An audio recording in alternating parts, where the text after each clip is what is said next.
Magandang oras po muli sa inyo mga kapatid kay Kristo, mga kamag-anakan sa laman at kapwa Pilipino. Kung saan man po kayo naroon, muli namin kayong inanyayang mag-isama sa pag-aaral po ng salita ng Diyos.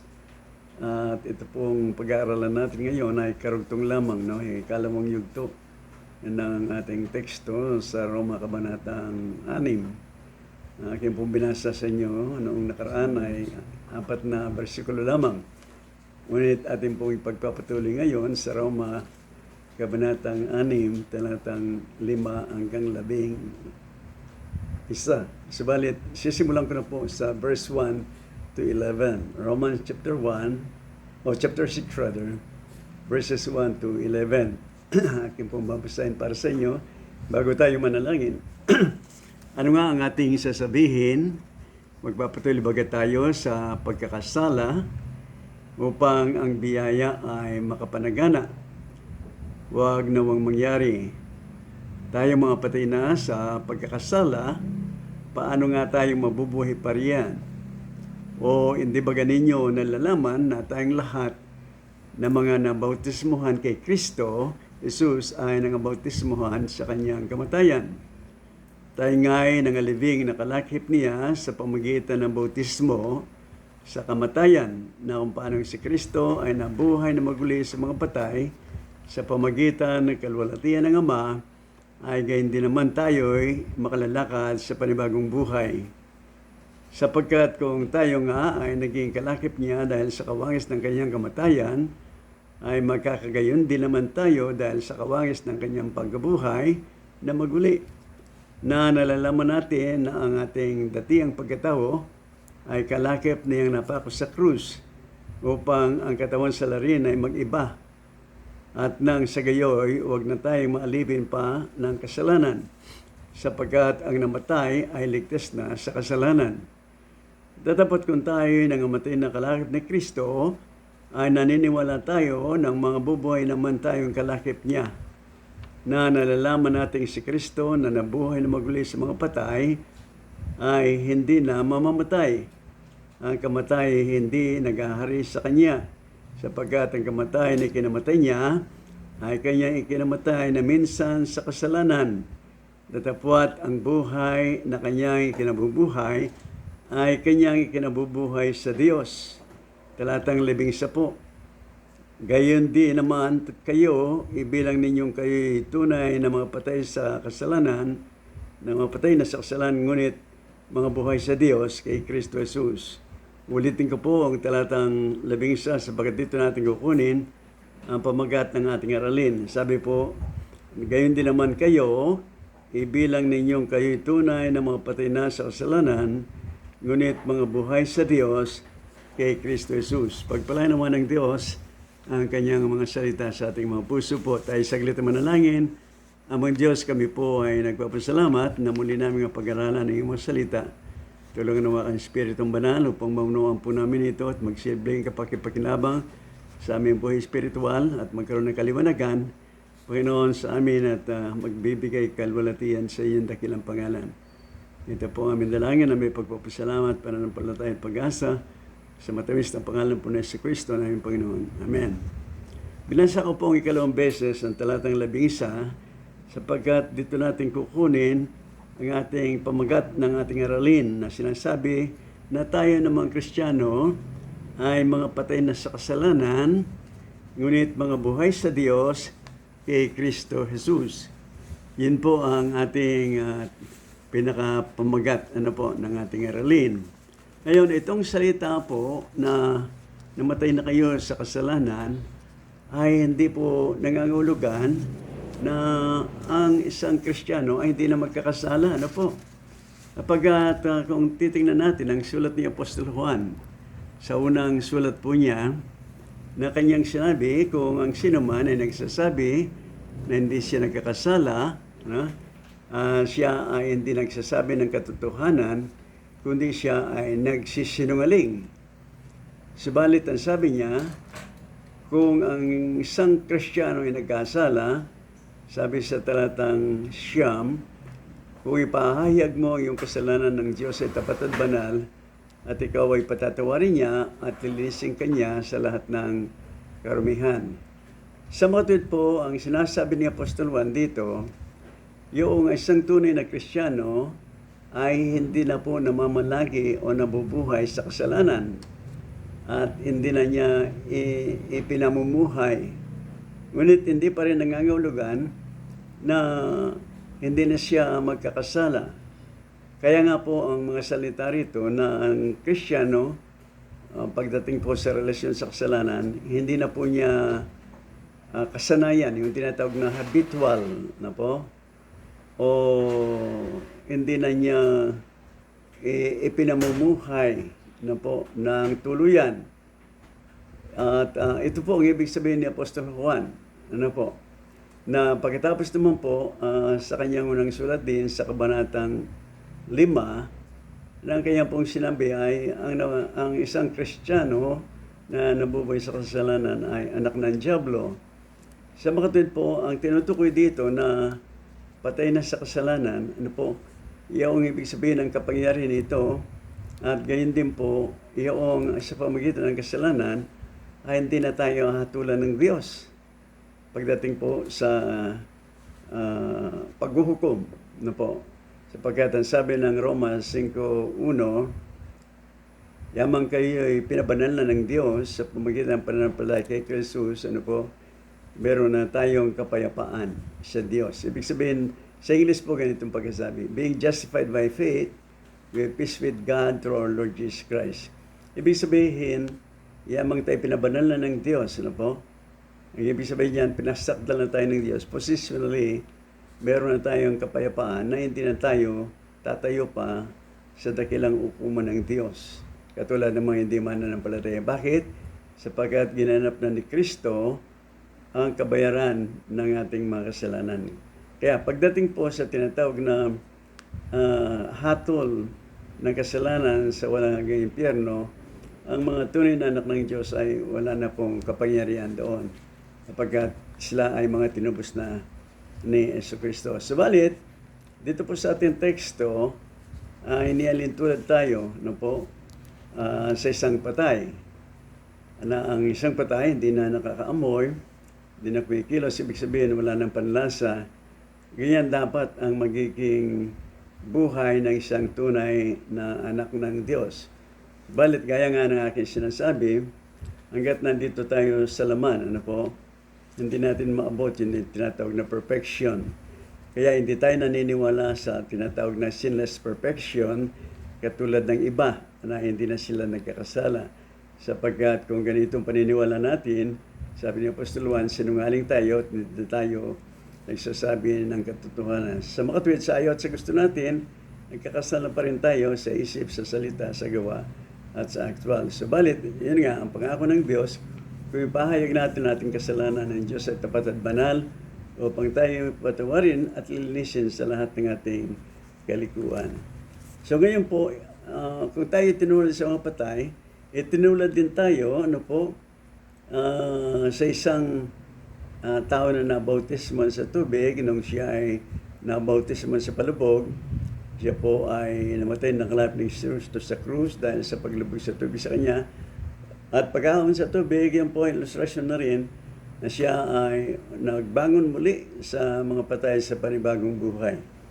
Ganyan po ang nilalaman ng ating aralin na ang ating kasalanan po is no longer integral part of our life as believers. Ano po? At ang ating pong pinamumuhay ngayon ay ang kabanalan po ni Kristo bilang isang tunay na anak ng Diyos. Ngayon, pag-aralan din po natin paano tayo naging kalakip ng Kristo sa kamatayan ay naging kalakip din tayo ng kanyang pagkabuhay na maguli. Ano po? Noong si Kristo ay nabuhay na maguli sa mga patay, marami po ang naging resulta nito. Unang-una, yung pong tinatawag na the redemption of our sins, na po, and forgiveness, na po, ay nagkaroon na ng kasakdalan sa Diyos because Jesus Christ rose from the dead. Ibig sabihin noon, na-approve ng Diyos ang ginawang pagtubos ni Kristo sa ating mga kasalanan. Ano po, yan ang unang-unang bagay. Tinanggap ng Diyos yung ginawa ni Kristo Jesus para po sa atin, sapagkat siya po ay muling nabuhay sa mga patay. And then, secondly, ano po, sabi nga, He is alive and He is glorified ngayon, ano po, in heaven. And in heaven glorified. Ibig sabihin, He is alive, siya buhay, at nilulwalhati siya ngayon sa kalangitan. Yan po, sapagkat siya nga ay tinanggap ang ginawang pagtubos sa ating mga kasalanan. At pangatlo, sa kanya pong pagbabalik, ay wala ng kasalanan na may kaugnayan sa kanya, kundi yung atulanan niya ang lahat ng mga makasalanan at kukuhanin niya, ano po, yung mga sumumpalatay sa kanya. Yan po ang ating kalagayan ngayon. Bilang nabuhay ng muli mula sa kasalanan at nabuhay sa panibagong buhay. Unang-una, meron po tayong tinatawag na pag-asa. Kung si Kristo Jesus ay nabuhay na maguli mula sa mga patay, ang lahat po na sa kanyang sumasampalataya ay mabubuhay na maguli na katulad niya. Ano po? Sabi nga sa unang Tesalonica, Banatang 4, talatang 16 hanggang 17, kapag tumunog na ang pakakak, ang sabi doon, ang ibig sabihin, the last trumpet, sabi, ang mga namatay kay Kristo ay muling mabubuhay at ang mga buhay na madadatan niya, ano po, sa kanyang pagdating ay sa isang kasamata, sila po ay magbabago ang kanilang katawan sa maluwalhating katawan. At ito na, ang sabi nga doon sa verse 18, therefore, you need to be happy. Ano po? Magagala kayo, sabi doon. You need to be happy because of this hope that you have in Christ, that you will be raised from the dead. Ano? Ganun po yung kanyang sinabi dito. At ganun po ang nagiging bunga ng pagkabuhay nating maguli din na mula sa kasalanan sa panibagong buhay. Kaya nga po, ang tunay na anak ng Diyos ay merong ikangay mapalad na pag-asa. Ano po? Kung hindi nabuhay na maguli si Jesucristo mula sa mga patay, tayo nga, sabi ni Apostol Pablo sa unang Korinto, kabanatang 15, tayo ang kahabag-habag. Ano po? Sapagkat umaasa tayo sa wala. At subalit, sapagkat siya po ay muling nabuhay sa mga patay, kung kaya tayo ay may pag-asa. Ano po? Kung sakali man ng mga mahal natin sa buhay ng mga mananampalataya ay namatay ng una. Ano po? Nasa piling ni Kristo ngayon, pagdating po ng araw, muli nating makikita kung tayo rin ay mga mananampalataya. Yun po naman ang naging resulta ng pagkabuhay na maguli ni Kristo sa ating buhay. Nagkaroon tayo ng pag-asa at ganun din po meron tayong pagtatagumpay laban sa kasalanan. Kaya hala pong katwiran ng isang Kristiyano ay hindi makapananagumpay laban sa kasalanan. Kung paano siya nagtagumpay, ano po, bagamat pinatay siya ng kasalanan, but that does not mean na ganun din po tayo na kung paano siya nabuhay na maguli, ano po, sa panibagong buhay, ganyan din tayo kung tayo ay tunay na mananampalataya. Kaya hindi po lugi, no? Ang ating pananampalataya, pagtitiwala sa Panginoon Jesucristo. Sapagkat ito na po ang pinakamapalad na pagpapala sa isang tao. Sapagkat ang hindi po tunay na mananampalataya, kung sila man ay mabubuhay na maguli, yun din po ay doon na sa paghatol sa kanila upang itapon ang buong katawan nila na po, kaluluwa at spirito, doon na po sa dagat-dagat po sa impyerno. Magkakaroon din po ng pagkabuhay na maguli sa mga hindi mananampalataya. Subalit, pagkatapos noon, sila po ay hatulan at itatapon na sa dagat-dagat po na siyang tinatawag na impyerno. Kaya mga kababayan, kinakailangan ngayon pa malaman na natin, no? ng ating kalagayan, kung baga sakali tayo ay mamamatay, saan ba ang patutunguhan? Where will you spend our eternity? There are only two places, ano po, kung saan ang kaluluwa ng tao ay mapupunta, either sa impyerno or else say sa ngayon doon sa tinatawag na temporary place of punishment, which is Hades, but then during the resurrection from the dead, they will be completed, complete body and soul. At sila po itatapon sa dagat-dagat po. Those who are not freed in the book of life will be cast into the lake of fire, which is hell. Yung po ang kanila pong kahihinatnan. Subalit tayo ng mga tunay na ipinanganak muli sa Espiritu through this Holy Spirit, our repentance of sin, and through personal faith in Christ, and through the Word of God. Ang sabi sa banal na kasulatan, tayo nagkaroon ng karapatan na matawag na anak ng Diyos, lalo ng bagay tayo na nagsimpalatayang personal kay Kristo, na ating Diyos na tagapagligtas, which is born not of blood, not of the flesh, not of man, but of God. So para maging karoon tayo ng kasiguruhan, upang malaman natin ngayon pa kung saan natin gugugol natin walang hanggang buhay, lumapit na po tayo sa Diyos na bilang isang makasalang nagsisisi. Aminin natin na hindi natin kayang iligtas ang ating sarili. Walang relihiyon na pagliligtas na po sa sinuman tao. Only Jesus Christ, who is the only Savior, is the way, the truth, and the life. No one comes to God, no one comes to heaven, except through Jesus Christ. He is the only way to go to heaven. He is the only truth that makes you free from the punishment of sin, and is eternal life. And whoever has Christ in his life have eternal life. And whoever has not Christ in his life has no life, but the wrath of God abideth on him. Saan po kayo sa kalagayan na yon? Maasa po kami that through this kind of Bible study, you will experience yung spiritual birth by coming to Christ as a sinner with a genuine heart of repentance, ready to forgive, to forsake everything you have repented, and then put your trust in Him. Submit yourself to Christ as your Lord and Savior. And then, sabi po ng Biblia, you are no longer under punishment of God, but you have life, eternal life in heaven. But, of course, sa ating po pinag-aaralan, kung tayo nga ay tunay na mga anak ng Diyos at nabuhay na maguli na po sa Espiritu, nagkakaroon tayo ng panibagong buhay. Hindi lamang sa ating relations, katayuan sa Diyos, but even in our practical life, sapagkat sinasabi sa Biblia, those that are in Christ, or those that Christ is in them, they are a new creation. All things are passed away, behold, all things are becoming new.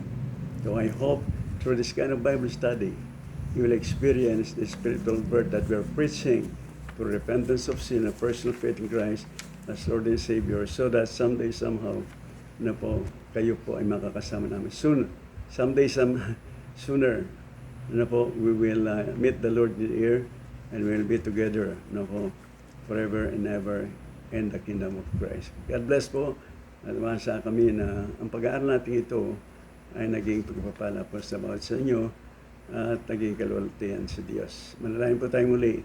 Our Father in heaven, we thank you for the hope that we have in Christ, not because He rose from the dead, Father God, He ascended to heaven, sitting at the right hand of God now, that whoever believe on Him will not perish but have eternal life. Thank you that through the help of the Spirit, we have learned to trust Him as our only Lord and Savior. And because of that, we have the right to call you our God and our Father now, because we are children through Him, and we have eternal life. We have passed from that unto life. Thank you, God, for the hope that we have, that someday when Christ Jesus will come again, we will be changed also in a perfect body, where we will meet the Lord Jesus Christ and be with Him forever and ever in His kingdom. Continue to touch the heart of every listener to this program, especially our relatives and fellow Filipinos, Father God, that they may realize the importance of having a personal relationship with you through their personal faith in Christ as the only Lord and Savior. For this I'll pray with thanksgiving in His name. Amen and amen. God bless po.